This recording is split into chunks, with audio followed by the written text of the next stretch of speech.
Sekarang angka diabetes semakin banyak, bener apa enggak? Kalau kita mengacu ke data dari internasional, Ya. ada tuh namanya International Diabetes Federation. Tahun 2025 mereka melonsing data bahwa kita itu nomor 5. Itu kenapa kira-kira dok ya? Maksudnya Indonesia apa yang membuat menjadi sebanyak itu orang diabetes? Gara-gara tadi banyak boba kan, minuman-minuman manis sekarang atau seperti apa sebenarnya? Mager, kelebihan berat badan. Badan kelihatannya slim tapi perutnya besar. Buat teman-teman sahabat sehat mungkin sebenarnya apa sih gejala-gejala awal orang kena diabetes sering? Diabetes itu nggak selalu bergejala. Oke. Jadi sangat individual. Oh, dok, tapi saya pernah dengar katanya justru gula rendah itu lebih berbahaya daripada gula tinggi, itu benar nggak?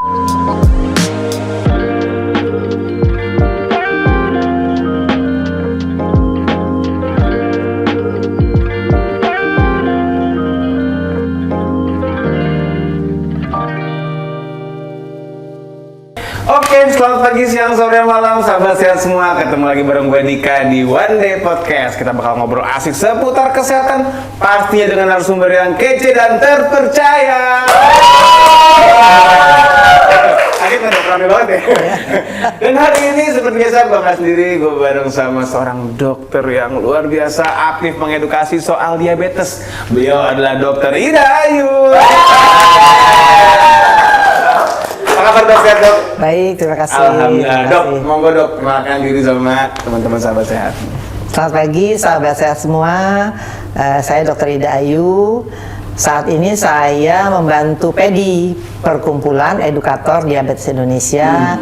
Kebetulan dipercaya sebagai Ketua Perkumpulan Edukator Indonesia atau PEDI. Gitu dok. Keren banget.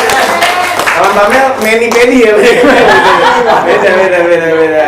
Dokter Ida Ayu, dok, kita mau ngobrol soal diabetes nih. Karena dengar-dengar sekarang angka diabetes semakin banyak, benar apa nggak dok?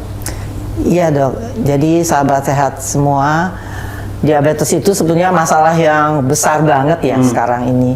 Kalau kita mengacu ke data dari internasional, Ya. ada tuh namanya International Diabetes Federation. Tahun 2025 mereka melonsing data bahwa kita itu nomor 5. 5 besar kita betul. 5 termasuk 5 besar nih, aduh gawat lah ya. Nomor 5 penduduk yang diabetesnya terbanyak di dunia. Oke. Ya, setelah Cina, India, Pakistan, Amerika, kita nomor 5 nih. Tahun 2024 IDF itu menyebutkan bahwa 1 dari 9 orang dewasa di Indonesia itu diabetes. 1 dari 9. Ya, ntar dulu. 2025, baru tahun kemarin ini, 1 dari 8 penduduk diabetes. Iya. Penduduk dewasa di Indonesia itu diabetes. Diabetes dok, kita ini udah bersepuluh nih, masih ada satu nih. Satu Gini, nih. dok. Gimana dok? Sahabat sehat misalnya di rumah ada kumpulan nih, arisan ibu-ibu, pertemuan keluarga, teman di kantor, kumpulin dong.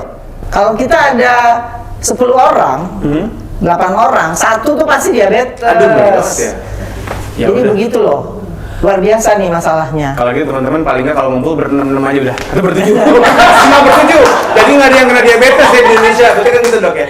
Enggak begitu ya. Artinya segitu banyaknya yang diabetes. Makanya kenapa kalau 10 orang tadi dok 8 bahkan ya? Iya, Orang 1 kumpul dari 8. ada 1 tuh. Tuh kenapa kira-kira dok ya? Maksudnya Indonesia apa yang membuat menjadi sebanyak itu orang diabetes? Gara-gara tadi banyak boba kan, minuman-minuman manis sekarang atau seperti apa sebenarnya? Nah, ngomong-ngomong Indonesia, kita punya juga data nasional. Jadi survei kesehatan Indonesia tahun 2023. Oke. Itu kira-kira 11,7% lah. 11,7%. Diabetes di Indonesia umur 15 tahun ke atas. Oh, berarti Gitu. lumayan muda dong ya? Nggak cuman Iya. umur-umur 40, Iya, jadi diabetes bukan penyakit orang tua. 15 tahun. Survei kesehatan Indonesia tahun 2023. 15 tahun ke atas penduduk dewasa kita atau 15 tahun ke atas ya. Iya. Itu 11,7%-nya diabetes loh, hati-hati. Berarti tadi sama dari 10 paling nggak ada 1 dong kalau gitu kan? Ya, kalau kita itu penduduk kita lah tahun 2023 berapa? Intinya banyak banget lah. Banget loh berarti. Iya. Dan tadi dok, artinya apakah memang karena pola hidup yang berubah dari makanan atau karena orang pada mager sekarang? Atau apa dok? Ya itulah dok, memang faktor yang menyebabkan diabetes itu banyak banget ya. Kalau mungkin sekilas ya, secara umum nih orang-orang suka agak bingung juga ya. Secara umum diabetes itu kan dibagi beberapa tipe ya. Nah, ini gitu. Tipe 1. Tipe 1 itu yang memang ada gangguan fungsi pankreas. Pankreas itu yang berperan dalam metabolisme gula ya, Dok, ya. Oh iya, organ tubuh Jadi salah satu bagian organ tubuh kita yang berpengaruh pada metabolisme gula. Tipe 1 itu memang ada satu kejadian autoimun yang menyebabkan pankreasnya itu tidak menghasilkan insulin. Autoimun, berarti memang lebih karena genetik, Ya, takdir gitu ya? autoimun. Autoimun Ya. bukan gaya hidup nih berarti. Kalau bilang takdir saya nggak berani.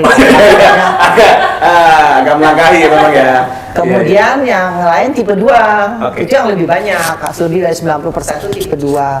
Itu memang diantaranya karena gaya hidup itu, Dok. Oh, yang 2 nih, tipe 2. Iya, jadi pankreasnya itu berkurang fungsinya menghasilkan insulin, atau insulin yang dihasilkan itu tidak bisa bekerja dengan baik karena lifestyle, Dok. Tadi gaya Misalnya hidup, mager. kelebihan berat badan, badan kelihatannya slim tapi perutnya besar. Oh iya, berarti offside itu namanya, Dok. Lingkar perut, Dok. Iya. Kemudian makan berlebihan. Iya. Ya, seperti itu. Oke, bentar, kenapa beratan napas nih orang? Kenapa beratan napas? Nggak ngaruh, bukan yang tahan napas sembuh gitu, nggak bisa. Nggak bisa, nah gitu, relax aja, relax. Udah, terus teman. Di samping faktor genetik. Oh, ada juga tetap. Ada juga, tapi tidak semata-mata. Jangan bilang santai nggak ada turunan gula, tapi perut makin maju. Kena juga dong. Bahaya, Iya. ya, gitu. Siap, Dok. Jadi memang tergantung tipenya. Iya. Nah, Dok, sekarang kita ngomongin mungkin lebih karena sebelum ngomongin soal pengobatannya, Dok ya. Buat teman-teman sahabat sehat, mungkin sebenarnya apa sih gejala-gejala awal orang kena diabetes tuh? Sering. Nah, ini juga ingin kita pahami bareng-bareng ya. Diabetes itu nggak selalu bergejala. Oke. Jadi sangat individual. Umumnya kalau bergejala itu adalah akibat gula darah yang terlalu tinggi. Udah tinggi banget berarti. Ya. Tapi ini juga individual, Dok. Jadi tidak selalu orang merasakan. Kalau dirasakan mungkin dia jadi sering haus. Aus terus. Kayaknya haus terus nih, Ya. bukan karena puasa Bukan lama. karena puasa, itu Dia aja. haus aja. Mau siang, mau malam, mau dingin, mau panas, dia haus. Oke. Minum banyak, terus dia buang air kecil juga banyak. Tipis terus. Kita bisa ciriinnya itu terutama kalau malam ya. Kan Oh, orang bisa malam tidur ya. Terus kencing paling sekali. Nah, ini bisa berkali-kali nih. Oke. Terus yang lebih ekstrim lagi, badan mengurus. Oh, jadi kurus. Tapi makannya banyak, laparan. Oh, makan banyak tapi kok bukan nambah gemuk malah nambah Iya. kurus. Tapi sekali lagi, Dok, ya, ini individual banget. Beda-beda. Iya, ada orang yang gula tinggi juga nggak dirasakan. Jadi maksud saya, jangan cuman karena nggak ada keluhan, nyantai kita. Iya. Belum tentu, gitu loh, Dok. Oke, Ya. apalagi tadi punya resiko, entah Nah. perutnya buncit, Nah, terus itu kan penting, doyan ya. ngemil-ngemil manis segala macam. Kalau yang kayak orang bilang kata ngantukan itu gimana, Dok? Itu Siapa salah yang ngantuk? satu. Bisa juga ya? Salah satu. Nah, Oh. makanya orang sering bilang, capek nih begadang jadi ngantukan. Padahal belum tentu. Ngantukan karena begadang apa karena dia udah mulai naik. Udah mulai naik juga bisa. Jadi memang harus waspada lah. Oke, Dok, seandainya nih orang ngetes nih, wah langsung tinggi rupanya. Pas dicek di kan sekarang bisa tuh, Dok, yang di apotek yang dicocol banget itu bahasanya. Bukan cocol dong, ditusuk ujung jarinya kan langsung keluar tuh. Itu akurat nggak sih buat kemudian langsung diabetes gitu? Kalau tidak ada gejala yang disebutkan tadi, sebaiknya dicek ulang dengan pemeriksaan darah yang diambil di sini. Yang di lab lah, yang di lab gitu ya. Itu yang puasa atau yang sewaktu atau yang gimana, Dok? Jadi kita mengatakan seorang diabetes itu ada beberapa waktu pemeriksaan. Ada periksa puasa. Puasa itu bukan puasa Ramadan. Bukan, beda lagi. Puasa malam 10 jam.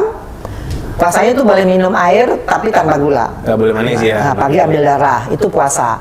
Atau HbA1c namanya. Kalau itu nggak perlu puasa tuh. Oke. Itu cek darah aja lihat kapan-kapan. Itu Kapanpun. namanya HbA1c. Oke.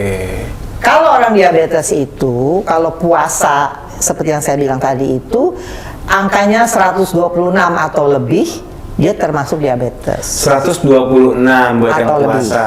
Kalau yang dari HbA1c? HbA1c itu angkanya 6,5 atau lebih. Oh, Gitu. oke. Tuh, tapi ada nggak sih, saya penasaran, ada nggak orang yang secara HbA1c-nya normal gitu ya, tapi begitu gula darah puasa tinggi gitu? Ada. Itu milih yang mana? Makanya orang dikatakan diabetes itu boleh berdasarkan gula darah puasa, boleh berdasarkan HbA1c. Oh. Jadi nggak harus dua-duanya. Atau? Salah satu boleh. Oh, gitu. Atau lagi kalau orang mau check up banget nih, ada namanya tes toleransi glukosa oral. Oh, gimana tuh? Itu tesnya spesial banget. Jadi kita puasa kayak tadi itu, malam hanya boleh minum air putih tanpa gula. Terus pagi masih puasa ambil darah. Oke. Habis itu dari laboratorium akan kasih 1 gelas air manis. Air manis. Gulanya udah ditentukan tuh kadarnya. Oh, oke. Nah, air manis itu 1 gelas harus langsung dihabiskan dalam waktu 5 menit. Terus habis itu duduk aja, nggak boleh mondar-mandir, nggak boleh lari-lari, duduk aja 2 jam.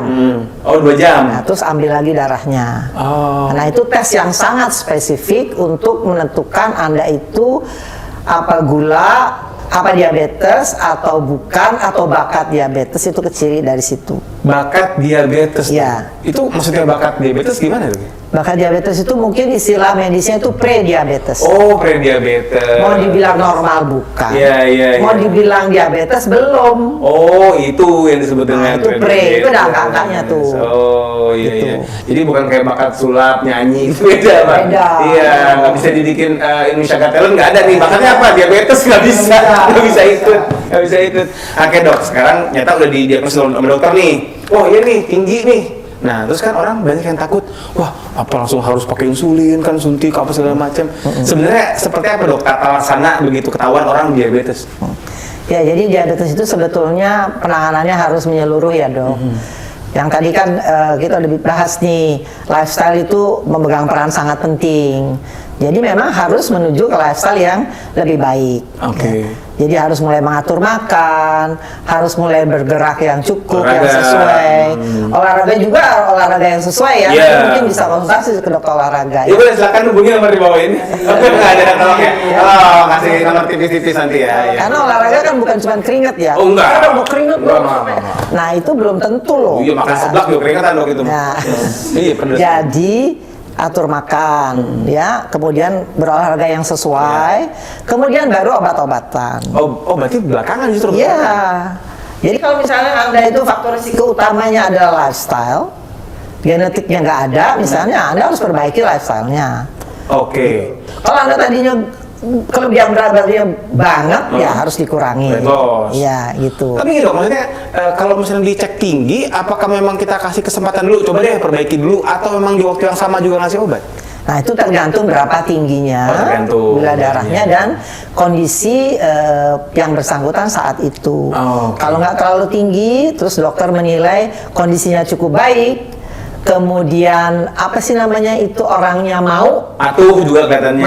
mau berubah, Nah, mau berubah. bersemangat berubah, ya kita bisa coba dulu atur makan, lifestyle mungkin 3 bulan. 3 bulan dikasih kesempatannya. Jangan terlalu lama-lama. Iya, nanti keburu 3 jadi bulan komplikasi. kan udah bisa tahu tuh makannya udah bisa belum, Iya. olahraganya bagaimana. Nah, baru kita nilai kembali. Oh, oke. Jadi- Kalau memang rupanya terkontrol, ya terusin. Iya. Tanpa obat bisa gitu Iya. ya. Terus tadi angka yang dianggap harus langsung masuk obat itu berapa, Dok, emang, Dok? Angka bulan? Jadi sebetulnya tidak ada angka absolut, Dok. Oh. Jadi sangat tergantung dari kondisi individu tersebut. Oh. Ada yang 300 misalnya ya, tapi pasiennya keadaannya seperti Anda, baik aja, biasa-biasa aja, Oh, nggak merasa ada gejala. apa-apa, semangat tinggi, ya, ingin merubah kehidupannya dengan pola yang lebih baik, ya, kita bisa berikan dia waktu 3 bulan. Oke. Tapi kalau 300 orangnya udah lemes banget, Oh, ya, oke. terus tambah kurus, ya.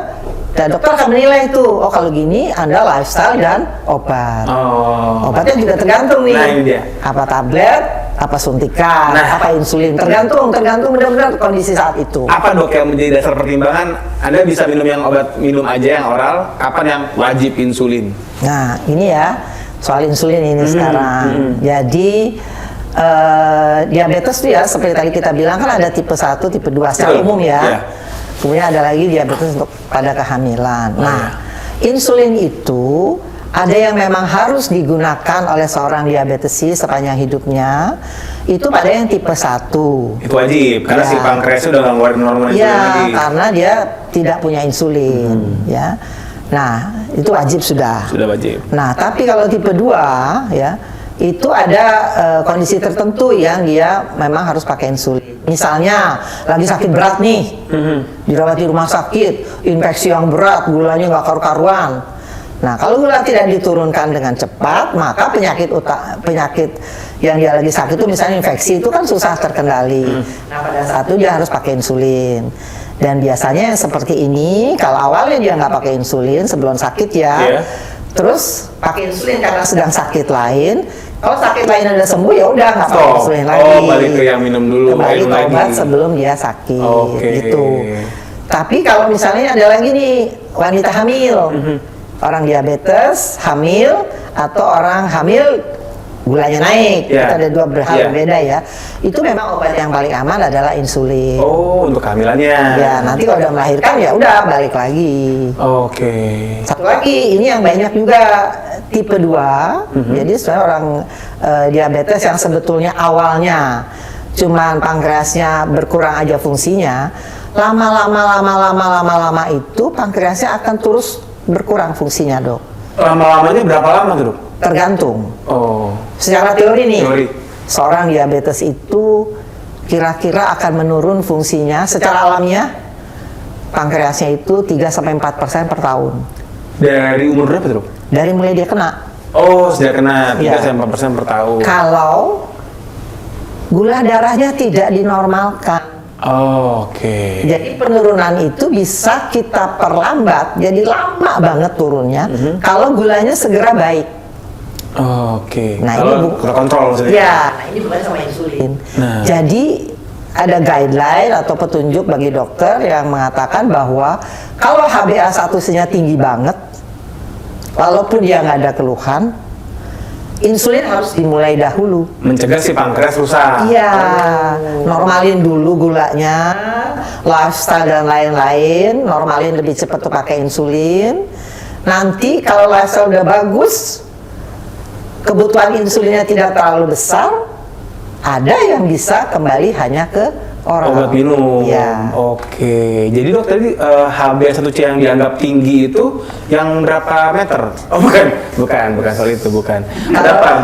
Kalau di guideline itu 9. Oh 9. Ya, jadi kalau orangnya baik-baik aja nih, ini orang baik-baik aja loh ya, nggak ada komplikasi ya. Anda datang sama saya, HbA1c udah 9. Sehat nih, maksudnya nggak ada gejala bahkan mungkin. Tapi begitu di MCU, wah 9 koma. Ya, itu indikasi untuk insulin. Karena tadi itu kita harus mencegah, lebih cepat menormalkan gula darah supaya pankreas kita itu lebih awet. Gitu loh. Iya. Dan pankreas kalau udah rusak dia nggak bisa balik lagi dok? Sebagian sulit sekali kembali. Nah, cuma gini dok, kan banyak yang takut dok, begitu bayang pakai insulin, wah langsung seperti durian runtuh, dunia, lalu itu nggak enak ya, maksudnya dunianya runtuh gitu, nah, maksudnya itu gimana dok? Sekarang masih, puasa bro, pikirannya durian es buah gitu. Nah itu gimana dok? Apakah memang sampai sekarang masih harus disuntik dok? Ya memang insulin itu memang masih banyak yang pendapat-pendapat yang atau stigma ya orang bilangnya ya, kurang sesuai lah, sudah kurang sesuai. Jadi orang kalau dengar insulin itu udah aduh mati dah gua ya, jadi seolah-olah udah the end of the world gitu ya, udah parah banget sakitnya gitu ya. Terus udah gitu belum lagi mikir orang-orang mengatakan kalau dia pakai insulin berarti nggak bisa merawat diri nih ya, nggak bisa diet, terus sih terledor sama penanganan diabetesnya, jadi akhirnya pakai insulin loh. Nah itu kan masih ada kesan seperti itu. Kemudian ada lagi yang insulin, nanti tergantung nih dengan insulin. Nah ini yang ingin saya luruskan sebetulnya dok. Nah gimana dok? Sebetulnya kita semua makhluk hidup ini, manusia ini tergantung insulin. Tergantung insulin? Iya, kita kalau nggak ada insulin, kita nggak bisa hidup, seperti nggak ada darahnya gitu loh. Iya. Karena insulin memang diperlukan untuk memetabolisme gula menjadi tenaga. Masalahnya sebetulnya apakah insulin yang kita butuhkan itu masih bisa diproduksi oleh badan kita sendiri atau tidak? Nah ini gitu loh. Jadi kalau pankreas kita bagus, lifestyle kita bagus, ya insulin kita cukup.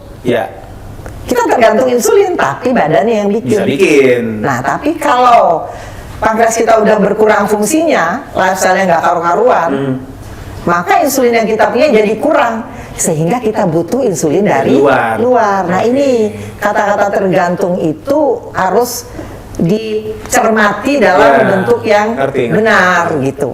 Kayak nama narkoba, Dok. Iya, narkoba kan berdasing gitu mah. kita nggak butuh, tapi kita pingin. Iya.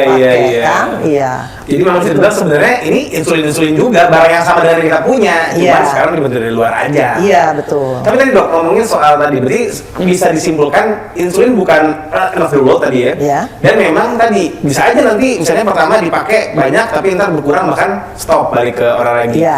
Cuma Dok tadi nyuntiknya kan pedes itu.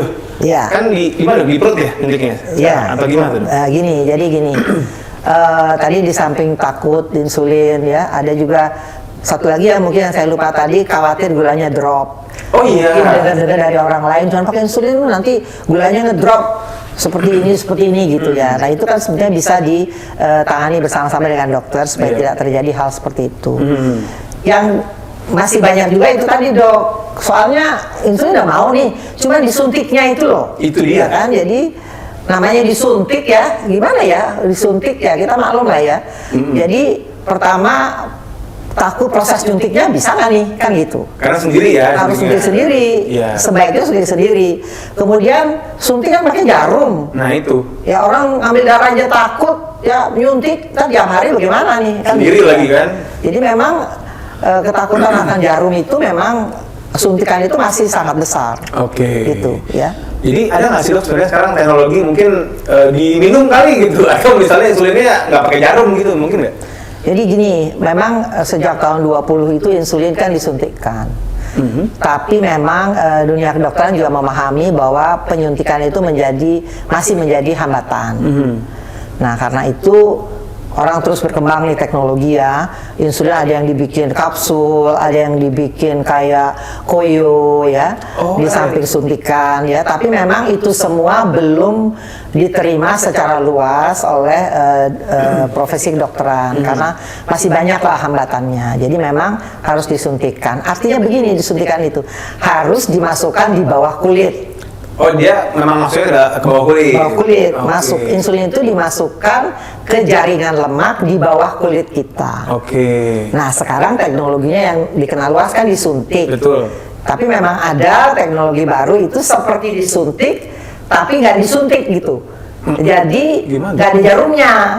Jadi dimasukkan ke dalam jaringan di bawah kulit ini dengan tekanan. Dengan gitu. tekanan. Ya, jadi memasukkan insulin tidak menggunakan jarum gitu. Oh, tekanan seperti apa tuh yang bisa sampai masukin? Itu ada tekanan tertentu itu dengan alat tertentu untuk memasukkan insulin ke bawah kulit kita, tapi tidak ada jarumnya gitu. Itu sudah banyak sekarang, sudah mulai dikenal juga dan itu mungkin cukup menarik ya bagi orang-orang yang takut jarum, yang bilang apa namanya kan kayak digigit semut ya, terus Amazon betul, pedes banget kan itu kan. Iya semut sih, tapi Amazon. Iya. Ya walaupun jarum itu saya juga jarum juga sebenarnya itu loh teknologinya maju ya jarum itu dari yang besar banget. Tahun 20 itu jarum panjangnya tuh hampir 20 mm itu berapa? 2 cm? 2 cm, bayangin jarum 2 cm. Tahun 20 loh. Oh itu kalau ya. Sekarang jarum itu, kalau jarum yang biasa kita masih digunakan banyak sekarang itu 4 mm panjangnya. Jadi udah 4 mm, pendek banget, terus halus banget. Tapi ada lagi teknologi baru yang saya bilang tadi. Bahkan nggak pakai jarum. Kalau orang takut sekarang orang sudah dibuat, nggak ada jarumnya. Cuma seperti ditempel begitu, ditekan tapi nggak ada jarumnya. Tapi sakit tuh Dok? Nggak sakit dong, karena nggak ada jarumnya ya? Iya. Berarti sama sekali nggak sakit, enak banget kalau gitu ya. Tapi gitu, secara orang kalau tadi kan terus mengatakan ada apa namanya efek samping lah ya namanya kita pakai insulin. Apa sih yang perlu diwaspadai sama teman-teman pengguna insulin, mau itu yang tadi jarum ataupun yang dengan teknologi sekarang yang udah nggak pakai jarum, yang perlu diwaspadai apa sih? Jadi insulin itu sama dengan obat-obat diabetes lain ya, dia kan fungsinya menurunkan gula darah. Jadi pertama bisa terjadi gula darah terlalu rendah. Nah itu banyak faktornya. Jadi mungkin dosisnya sudah harus dirubah, mungkin asupan makanannya tidak sesuai dengan dosis yang ditentukan oleh dokter ya. atau mungkin teknik injeksinya kurang tepat gitu ya. Itu salah satu efek samping dari insulin ini yang mengakibat gula darah terlalu rendah. Drop dia. Kita bilang drop gula darah atau Hipoglikemia. Nah, kalau suntik sendiri itu kalau teknisnya tidak kurang baik, maka dia bisa menimbulkan gangguan dari lemak di daerah perut yang biasa disuntikkan. Jadi apa dong lemaknya? Jadi lemaknya itu kayak tebel. Oh, malah nambah dong. Ya, jadi setempat tapi tebelnya. Oh, tebel doang. Jadi kalau nyuntiknya di situ-situ aja, nanti dia kayak ada bengkak di tempat situ, namanya. Buncit lokal begitu. Buncitnya lokal di situ doang, kanan doang. Kita sebutnya lipohipertrofi. Itu kalau teknik suntiknya nggak tepat. Kalau pakai jarum. Kalau pakai jarum. Nah, kalau nggak pakai teknologi nggak pakai jarum kan lipohipertrofi biasanya tidak terjadi karena lemaknya tidak ada traumanya ya oleh jarum itu. Gitu. Oke. Tapi secara dosis sama dok antara yang jarum sama yang non jarum? Sama dosis kurang lebih sama, lebih sama. Oke. Ya. Tapi dok ngomongin soal hipoglikemi tadi yang gula drop, gejalanya apa dok yang mungkin mesti diwaspadai juga? Ya, jadi bagi orang-orang yang sudah pernah hipoglikemi udah ngerasain banget tuh nggak enak ya. Jadi gemeter. Oh, gemeter. Pertama gemeter, berdebar, rasa lapar yang hebat. Oke. Pusing, terus ya lama-lama kayak orang mau pingsan gitu. Oke. Karena gula darah terlalu rendah. Terlalu drop, berarti keliengan gitu? Keliengan. Kalau udah parah bisa kejang, kayak kejang. Kejang? Iya, itu karena otaknya itu udah kurang banget sama gula. Oke. Jadi kalau teman-teman sahabat sehat ini punya keluarga yang diabetes, pakai obat, tablet maupun insulin, terus tiba-tiba kejang, orang nggak punya epilepsi, nggak punya apa, Tiba-tiba kok kejang? hati-hati. Ini apa gejala gula darah terlalu rendah atau enggak? Jadi gejalanya beragam. Oke. Dari yang ringan, cuma rasa lapar yang hebat, keringetnya segede-gede jagung, debar-debar, mulai pusing, mulai keliengan, mulai gelap-gelap, bisa kejang, bisa pingsan. Jadi tahapan gejalanya gitu. Hati-hati kalau udah ada seperti itu. Awalnya sih kayak gejala akhir-akhir bulan deh sebenarnya. Mulai gemeteran, lemes ya kan.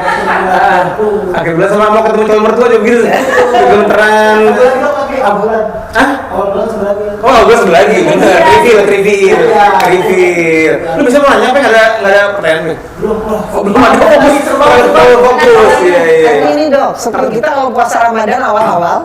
Oh iya. Awal puasa Ramadan kan kayak lemes, kayak pusing gitu ya, kayak gemeter-gemeter. Nah gitu tuh, itu gula mulai rendah tuh. Oh, loh, tapi saya pernah dengar katanya justru gula rendah itu lebih berbahaya daripada gula tinggi, itu benar nggak? Betul sekali. Oh benar ya?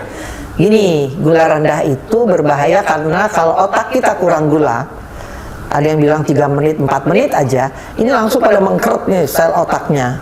Oh gitu. Jadi kita bisa, kalau kita tuh bisa dibantu ya, ditolong terus jadi sadar lagi, itu bisa kayak orang apa ya, kayak orang linglung gitu. Jadi sangat mengganggu, kalau dokter bilang kognitif. Makin sering dia gula drop, dia makin kayak orang linglung, pikun belum waktunya gitu. Pikun belum waktunya. Ya, jadi nah itu mirip-mirip kayak gini juga, kamu nggak tahu ya, cuman banyak lu banyak gula ya, kita emang itu ngaruh juga ya. Maksudnya Itu sugar apa namanya? Sugar rush itu mah beda lagi. Beda. Kalau banyak air mah. Itu bocah tuh. Emang sih bocah ya baru mau ngomong. Umur 3 tahun, 4 tahun. Itu beda lagi. bahaya tuh gula drop, 4 menit aja telat kita udah terganggu otaknya. Waduh, berarti Jadi bahaya. Jadi begitu kita ya, kalau kita diabetes atau tetangga atau orang tua kita ada gejala gitu, langsung aja udah ya beri tangani seperti seharusnya ya, minum manis yang bahannya gula biasa, teorinya sih 15 gram, tapi kita minum aja sampai seger nih, udah berarti gulanya udah naik. Tadi hiper ya, tadi Ya, kan hipo. Pertanyaannya kan hiper juga ada ya. Hiper juga tadi yang pepeng tuh. Ya, kalau badannya ketinggian banget, kalau bahayanya bukan jangka pendek. Oh ya, Dia terutama jangka panjang, ganggu pembuluh darah otak, ganggu pembuluh darah jantung, ganggu pembuluh darah ginjal, saraf-saraf tepi, ya jadi bisa bisa stroke, serangan jantung, ginjal bocor kayak gitu. Tapi itu bertahun lah. Berarti yang bisa dibilang lebih berbahaya secara waktu cepat tuh ya justru yang drop tadi yang drop. Dok, terakhir dok sebelum kesimpulan mungkin. Kan sekarang tadi gara-gara orang mikir wah ntar insulin begini begitu, belum ngomongin tadi suntik segala macam, kan banyak yang belum tahu dok ya. Akhirnya memutuskan untuk mengambil alternatif. Pernah dengar nggak daun insulin? Ada tuh. Jadi dibilang ada daun insulin, dikatakan bahwa dengan merebus si daun insulin itu bisa meningkatkan si insulin lagi gitu maksudnya. Nah itu kan ya nggak tahu dok, ada nggak sih sebenarnya bukti ilmiahnya atau? Ya kalau khusus daun insulin Insulin itu memang tidak ada buktinya. Oh nggak ada buktinya. Ya boleh dong, pengalaman pribadi nih. Boleh banget. Pasien tuh sampai bawa pohon insulin tuh ke saya. Bukan daun lagi pak, ada pohonnya. Tanamannya dibawa. Bawa pot dong ya betul dong. Bawa potnya. Jadi memang Aku punya tanaman terus suka botani kan, itu jadi botani. tapi kita gimana ya, kan nggak bisa langsung, nggak boleh gitu kan, gimana ya. Jadi silahkan dicoba, tapi obat dokter jangan berhenti kan gitu. Ya. Nah ini pasien kita coba itu malah gulanya jadi 400. Oh iya. Jadi saya bilang, nah ini kan daun insulinnya Pak, berarti kan mestinya tidak ada efeknya atau bahkan bisa berbahaya. Kalau obat-obat yang sudah ada efeknya, pastilah Badan POM kita itu akan melegalisir gitu ya, dosisnya ada gitu. Ada panduan yang jelas. Jadi hati-hatilah terhadap obat-obat seperti itu gitu, karena sama sekali belum terbukti khasiatnya secara ilmiah ya. Kita tuh kan kalau obat tuh harus ada penelitiannya. Betul, harus riset dulu semuanya. Dok ini keren banget sebenarnya. 8 SKS hari ini ya, Peng ya. Beneran. Banyak banget dok informasi baru, bahkan saya pun juga baru dengar gitu. Dan dok, karena waktu yang membatasi, mungkin boleh dok disampaikan pesan-pesan buat teman-teman sahabat saya yang lagi nonton dok. Silakan. Ya, jadi sahabat sehat semuanya. Jadi diabetes itu sebetulnya suatu penyakit yang bisa kita atasi bersama ya, bersama dokter, edukator ya. Merubah lifestyle, mematuhi pengobatan. Kalau memang dokter menyarankan untuk insulin, jangan ragu. Karena insulin itu sebetulnya memang dibutuhkan oleh tubuh kita. Kalau memang suatu saat dinyatakan oleh dokter tubuh kita tidak bisa lagi mencukupi, maka diperlukan insulin dari luar. Ya, jadi intinya seperti itu, jangan ragu supaya kita bisa mencapai kadar gula darah yang baik untuk mencegah komplikasi di kemudian hari yang semua tidak kita inginkan. Oke, pertanyaan dong. Sekali lagi terima kasih banyak dok. Pengetahuan yang luar biasa. Jadi pokoknya sahabat sehat ya, tadi kalau emang dokter sudah mengatakan udah pakai insulin, jangan takut. Apalagi sekarang sudah teknologi yang memang nggak perlu pakai jarum ya dok ya. Jadi jangan kok malah ngide-ngide gitu kan, ngerebus daun insulin.